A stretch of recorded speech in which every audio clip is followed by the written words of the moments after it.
నాకు ఒకటి అర్థం కావట్లేదండి. కనకదుర్గ అమ్మవారి టెంపుల్లో వెండి సింహాలు మాయమవుతాయి. ఎక్కడికి వెళ్ళినాయో దానిపైన ఒక విచారణ ఉండదు, దానిపైన ఒక కమిటీ ఉండదు, కనుక్కోవాలని ఇంట్రెస్ట్ కూడా ఉండదు. ఏం జగన్మోహన్ రెడ్డి గారు, ఆ రోజు హిందూ ధర్మం గురించి మీకు అర్థం కాలేదా?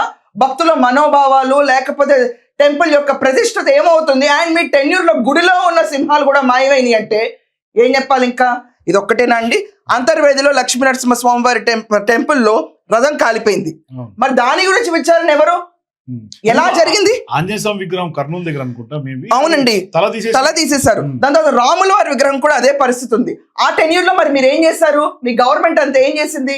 మీరు ఇంత సుభిక్ష పరిపాలన ఇచ్చారు కదా హిందూ ధర్మం గురించి.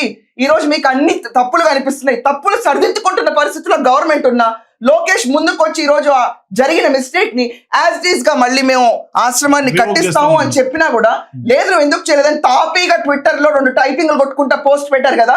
What are you before telling all this kind of tweets? What are you man? నాకు అర్థం కాదు.